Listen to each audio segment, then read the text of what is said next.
Hi, this is your host Ryan, and I'm here today with our very special guest, Dr. Beverly Yates. Dr. Beverly Yates is an expert on weight loss and women's health in particular, including PCOS weight loss. She has over 2 decades of clinical experience. She's a caring doctor and a lifelong athlete. In her former career as an MIT-educated electrical engineer, Dr. Beverly was a problem solver, and now as a doctor, she continues to use her problem-solving skills to help other women solve their weight loss problems. And in today's interview, we're going to be talking about craving the truth about sugar, specifically as it relates to PCOS weight loss. Dr. Beverly, thanks so much for being with us here today. Hey, how are you today? I'm doing very well. How are you? Oh, I'm fine. I'm really excited to talk about this topic because I know that there's a lot of confusion and mythology. I'm very excited to talk about this as well. Why don't we just dive right in, Beverly? The Sure. question that I have on my mind is, does sugar actually affect PCOS weight loss? Yes, it does. It makes it much, much harder to lose extra PCOS-related weight. Eating the sugar causes a rise in the blood sugar, and that represents extra energy. Now, this rise in the blood sugar makes the body want to store that extra energy that it doesn't need right away as fat. And that happens each time too much sugar is eaten at any one time. So here's the key note.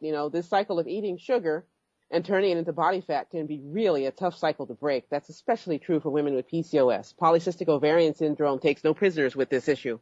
So it can lead to continual, relentless weight gain and real problems with having any success, frankly, at losing weight. The frustration levels are huge here. And cravings plays a role in that, correct? Yes, it does. So do women and girls with PCOS often have food cravings and especially cravings for foods with sugar? Yeah, they do. Typically they do. In a current online survey that I'm leading, and from my clinical experience, I hear from women all the time and from girls that they are having strong cravings for sugar, and particularly in the late afternoon and the evening. And this adds to the struggle with weight loss because people feel like they are compelled to have sugary things, particularly at that time of day. Once a person weighs more than they should, the body begins to want more and more sugar. So here's the key takeaway. That's an unfair reality, but it's a reality. Sugar wants more sugar. And basically, the extra body fat wants to make even more body fat, and it drives even further a craving for sugar. This is a vicious cycle. I think that's a really important point, and I might even ask you to just restate that because I think it's really important. So what you're saying is that when you gain weight and you have more excess fat, that actually causes you to crave even more sugar. That's Is that right. correct? That's right. After a certain point, like 5 to 10 pounds overweight is not such a big deal. But once you hit 20, 30, 40 or more pounds overweight, outside of your healthy weight range, your body's biochemistry shifts, and the extra fat, believe it or not, starts to put out all sorts of unfriendly chemicals that literally are toxic. They poison you.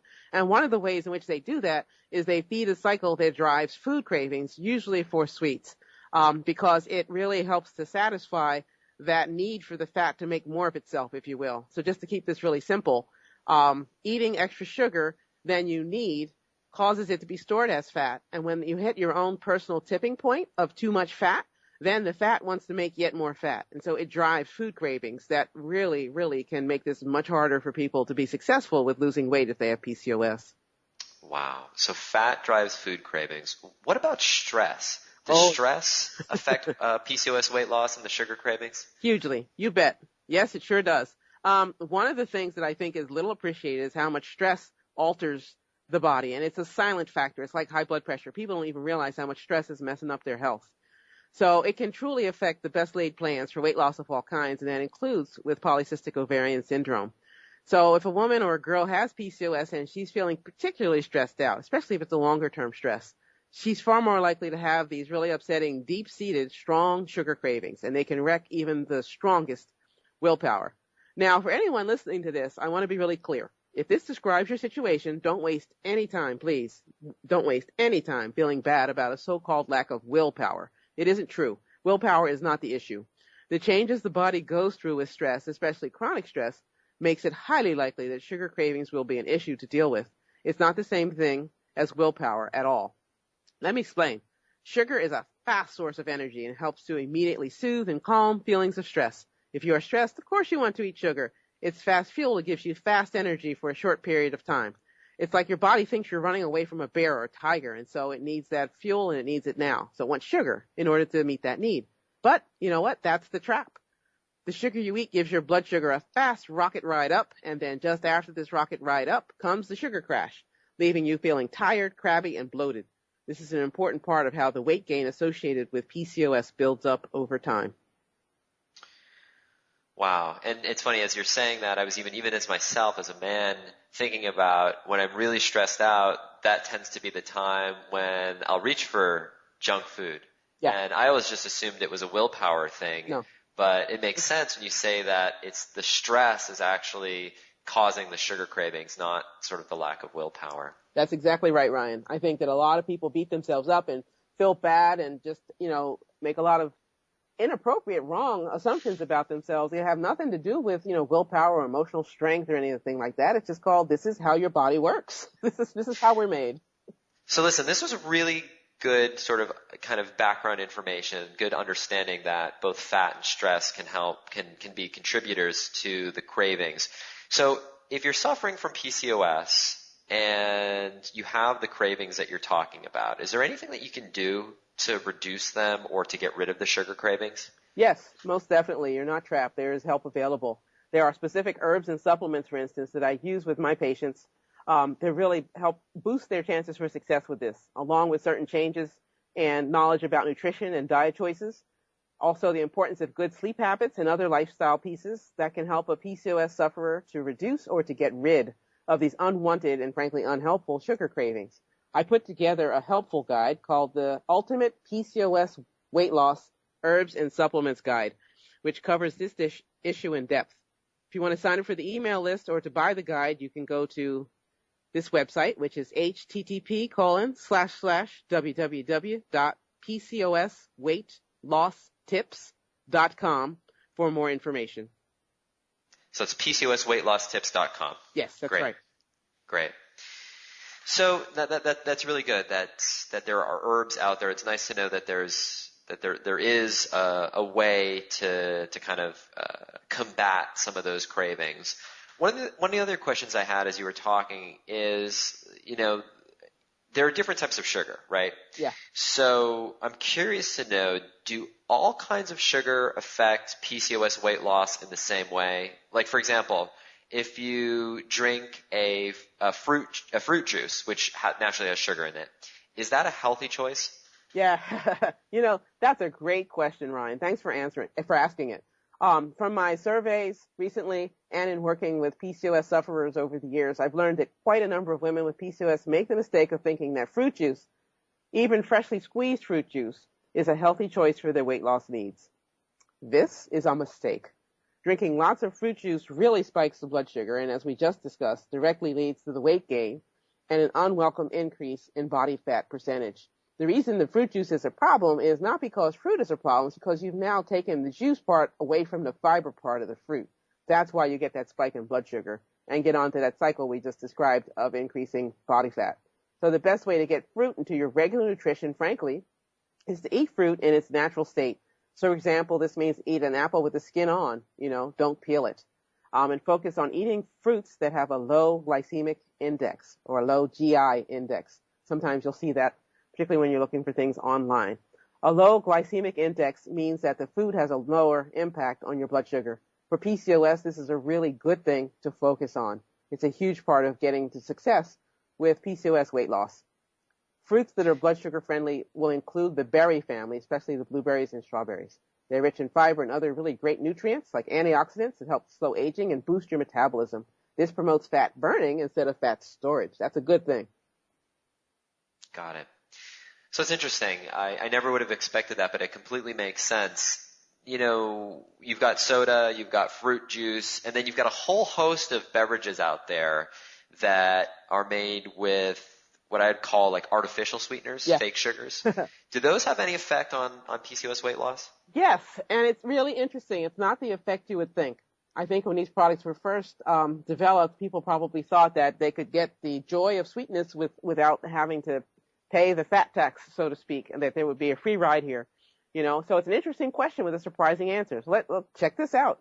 Research has shown that when a person uses artificial sweeteners, the fake sugars, the brain senses the sweetness.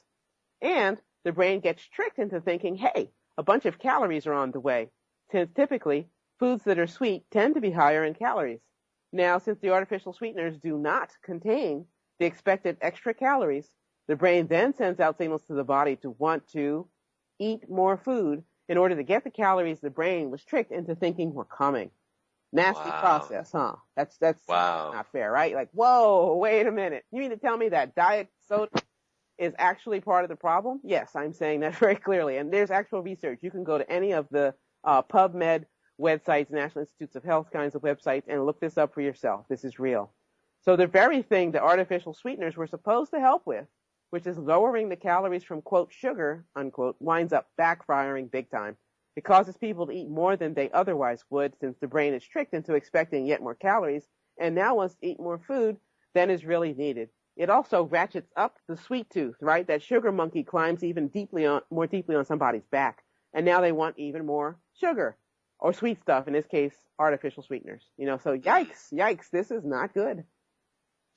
Wow. So it's really, if you have a beverage that's high in sugar, you're going to put on the weight because the sugar content. Right. If you have a beverage that's high in an artificial sweetener, you're going to put on the weight because you're going to consume more calories, or calories that you otherwise wouldn't consume, just because you've tricked your brain. So Yep. Sounds like the only feasible alternative is really to drink some good old-fashioned water. I tell you, sometimes what's old is new again.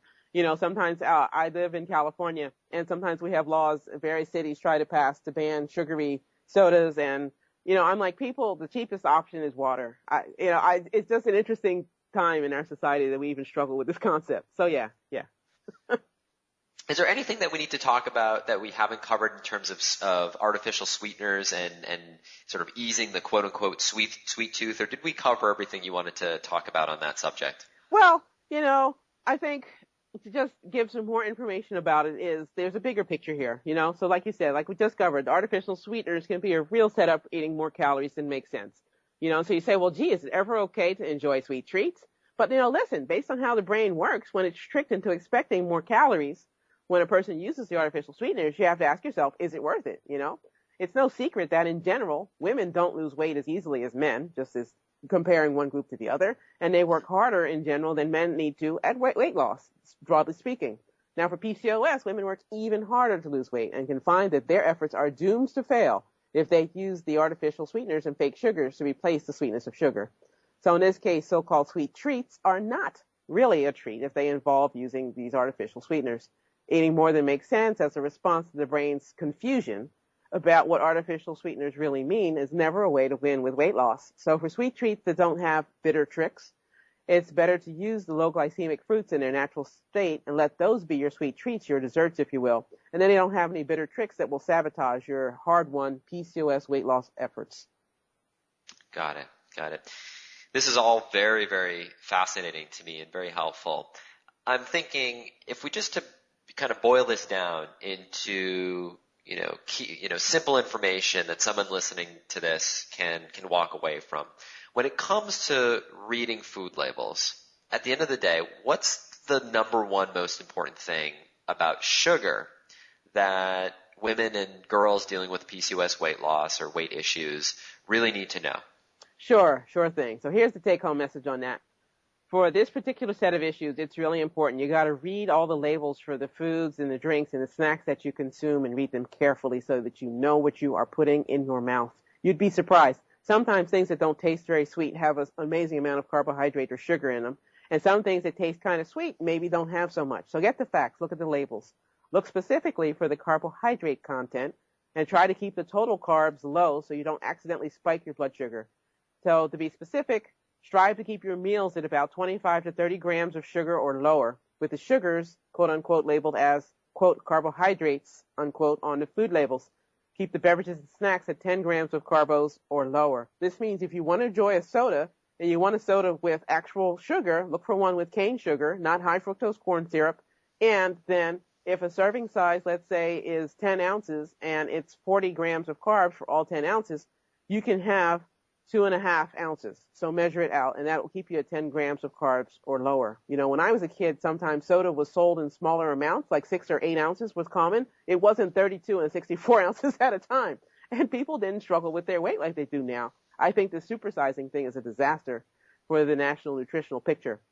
And just as important for our take-home message here is to eat plenty of fiber and non-starchy vegetables like kale, chard, and spinach with any of the foods that contain more than about 5 grams of carbohydrate per serving. And that should help you to avoid big swings, big spikes in your blood sugar that lead to the classic PCOS weight gain and increase in body fat percentage. Fiber is your friend every day, and especially with blood sugar management. Beverly, this is fantastic. Is there anything that I should have asked you on the topic of sugar cravings as it relates to PCOS weight issues that we haven't yet talked about? No, I think we've covered it in depth here, Ryan. I just wanted to make sure we got out both the obvious things, the things people probably know who are looking for credible information on PCOS, as well as some fine points that I don't think are well known at all. I really want to help to spread quality, credible information so that the women who are looking for this information can know that there's hope for their situation and that help is available and that they should keep working on it. It's worth striving for what they want for their PCOS weight loss goals.